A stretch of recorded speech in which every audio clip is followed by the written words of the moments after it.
Girl, hey, sis. It's me, Thekilonilee, per usual, and today we are celebrating. We are celebrating 100 YouTube subscribers. Yeah, I'm so excited. So, I don't know if I should like just explode this thing right now or if I should just talk first or what. I have this little confetti popper. I have never popped one of these before. Let's see. Should I pop it first or should we do a toast? Because I have my champagne right here. Let's cheers. Cheers to 100 YouTube subscribers. Cheers to us just figuring it out. Cheers to us facing our fears and just doing the dang thing. Clink, clink.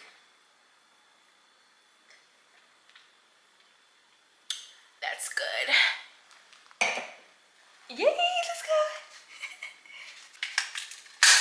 Oh! Did y'all even see it on camera? I don't even think it showed on camera. I have another one. So let's try again. I got another one, so let's see if I can get the dramatic effect. I'm so childish. Cheers to 100 subscribers! Yay! I love it! I love it! So, yes, I got my decorations from Dollar Tree, Dollar General. That's why they look mixed matchy, but that's neither here nor there. So let me just give you a quick breakdown on how this even came about like this. I intended to have a really big, like, well, not really big, but I intended to have like a party, like a big celebration for having 100 subscribers. And what happened was last week, I was talking to my homegirl, Sarah, and I was telling her like, hey, I'm like at 80-90 subscribers. When I get to 100, I'm gonna throw a celebration for 100 subscribers. So she's like, yes, we should turn into this big party, yada yada. I'm like, yes, let's do that. I'm not thinking I'm finna get 100 subscribers the next day. That night I was talking to her about it. Literally, I woke up the next morning and I saw I had 106 YouTube subscribers. I was like, what the frick? I said, this happened way too fast. No, it didn't happen way too fast. It just happened faster than I had expected it to, I guess, because I mean, it kind of takes a minute to plan a party. And on top of that, I'm like, my friends and family don't really know about my channel like that. Like my close-knit circle, yeah, to an extent, you know. So I was just kind of going through the motions of that. But I was like, I cannot wait for a party. I gotta just celebrate this now because this is a big deal. I literally got teary-eyed at getting 100 subscribers. Because for me, if you tune in to my channel, you will see that I don't post my YouTube channel on like my largest platform, which is Instagram. Because, you know, I talk about having the monitoring spirits and, you know, old friends and family and stuff like that. People just be nosy, and it's an eerie app. And I feel like if I posted it on YouTube, I mean, if I posted it on Instagram, maybe I would get more traction for my YouTube channel. But at the same time, I feel like I kind of feel like it wouldn't be genuine interactions. I feel like I would probably have more people just looking at my channel to be nosy, not because they actually support me, you know. So on TikTok, I post here and there about my YouTube channel, but TikTok is a hit or miss with the app. You could be up one day and then have less than 200. With that being said, anytime I've posted about my YouTube channel, I've only gotten like a couple hundred views and maybe 50 interactions, likes from a YouTube video that I posted. But yeah, I'm very grateful to have 100 subscribers organically, because that's been the whole goal. And I'm just very happy. I'm very happy. I'm very grateful. And I know for some people, 100 subscribers isn't a lot. I don't think you really even get plaques until you hit maybe 10,000, 20, something. You have to be in the double-digit thousands before you get plaques and stuff like that. So I understand that that's definitely a lot of subscribers to have. But for me, to think about having 100 people in my apartment, that's a lot of people coming, showing up for me. So it's kind of like we have to celebrate those big little wins, if that makes sense. And on my channel, I'm all about celebrating the little wins and the big wins. So, you know, like I said, to some this may be a little win. To me, this is a big, huge win. My best friend Becca, she got me flowers and a bottle to celebrate, and I was just like, y'all know me, I'm a crybaby. So that was just really sweet to have friends who just want to support me and love me, and they understand how important this channel is to me, and really stepping into like a career as a content creator. And what's so funny about having 100 subscribers now is that it hasn't been like this super easy journey for me, because I still struggle with being perceived or not wanting to feel embarrassed for doing what I do, you know. So I know I preach about it, and yes, I'm gonna always encourage y'all to say, fuck them people, do your thing, tell them people to mind their business. But at the same time, I'm also preaching to myself, because I still have these moments where I get really shy and I get intimidated by pulling my camera out and creating the content, and also feeling like I don't know what I'm doing when it comes to this content thing. I'm still trying to find my niche, you know.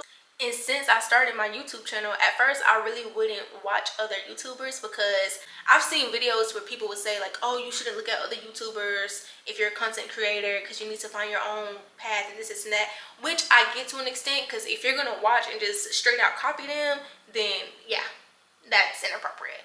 But for me personally, I've been looking at other content creators, and I've been finding people who, yeah, who like to do the same things that I like to do, and I'm like, wow, this is really good. And if anything, it just inspires me, and I look at their channels and I subscribe, I comment, I interact. I start looking at other videos, and I start looking at short films and vloggers and people who just sit in front of the camera and talk, you know, and I see how they interact. I see their personality, and you can tell when somebody's being authentic and when it's not, you know. So as I'm looking at their stuff, and I'm like, dang, they're really good at what they're doing. I look back at my stuff and I'm like, this shit is trash. So I kind of had to find a way to get out of a funk of feeling like I'm not good enough, and remembering why I started content creating in the first place. For instance too,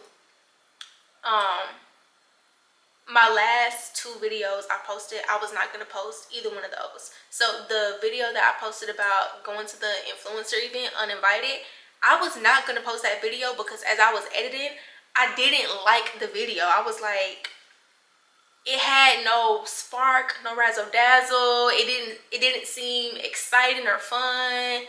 I don't know, I just wasn't a fan of it. And so I said, you know what? I'm gonna just post it. Like, I have to post every week, so I'm just gonna post a video, and whatever happens happens. I mean, at that time I only had like 80 subscribers, 75, 72, whatever. So I was like, it ain't that big of a deal anyway, right?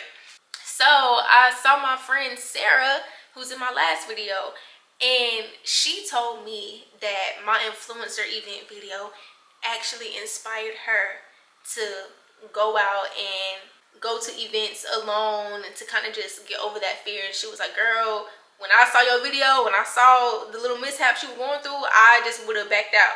So you really inspired me. I wanted to cry. She had no idea. Sarah, if you're watching this, you had no idea how I was feeling about that video. I was like, and so when she told me, of course I said thank you, and I didn't go into detail about how I was feeling about the situation, because I just wanted that to be a moment, and I didn't want to, I'm getting out of downplaying myself.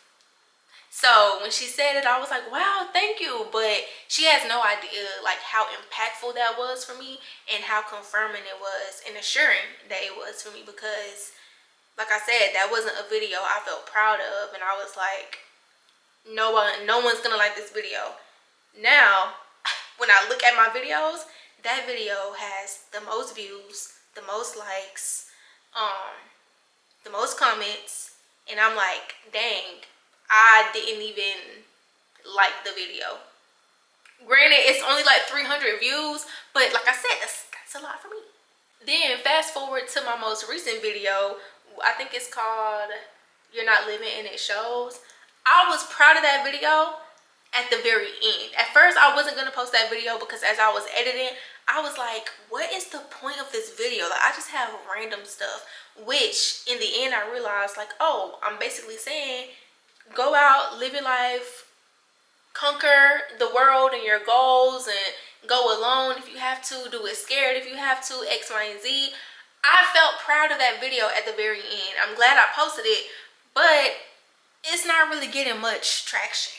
So it's like, it's just funny how the videos or the work that you do that you're not necessarily excited about or proud of, those be the ones that get the most attention versus the ones where you feel like, damn, I kind of snapped on that one. Like, okay, I think I'm finding my niche right there.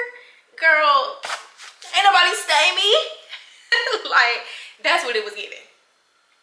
But the point that I'm making is you can't stop. You just have to keep going and you have to see it through. And I really felt myself beating myself up with these last couple videos because I think because I'm starting to not only enjoy it, which I've been enjoying it, but because I'm starting to kind of get better at editing and I'm starting to have more ideas about how I want things to look and my niche and stuff like that, now the perfectionist is starting to kick in. So now I'm starting to beat myself up and I'm starting to be hard on myself, and I'm like, it gotta look like this and be like that, and why can't I do this? And you know what I'm saying? It's like having ideas and not being able to articulate it the way I want to. So now I'm starting to feel some type of way when it's like, okay. So I'm like, okay, kid, you gotta sit back and relax and remember why you're doing this in the first place. And then you're just a baby. You're a baby YouTuber. You don't have all the answers. You don't really know the ins and outs of YouTube for real. You just learn how to edit on CapCut, you know. So that's the self-talk that I've been giving myself, because it's like, yeah, there's no reason for me to just be so hard on myself. Like, I always do that. Does anybody else do that? Like, I always do that. And I'm like, this is supposed to be a fun experience. So have some patience with me. I feel like I'm still finding my way through edits and my niche and things like that. But I'm enjoying the process. It's so important to stop and smell the roses. We be so caught up in the end goal that we don't even take the time to just enjoy the process and enjoy the stepping stones that it's taking to get us there in the first place. I'm grateful and I'm happy and I'm excited to see where this goes. Cheers to 100 subscribers! So yeah, you know, I love y'all. I'm rooting for y'all, and that's it. That's all I got for y'all today. Bye! Us getting 100 subscribers honestly feels like 100,000. It really does. Like, that's how happy and grateful I am, and I'm just excited to see where this takes me, you, whoever else is joining the ride. I think it's gonna be really, really fun.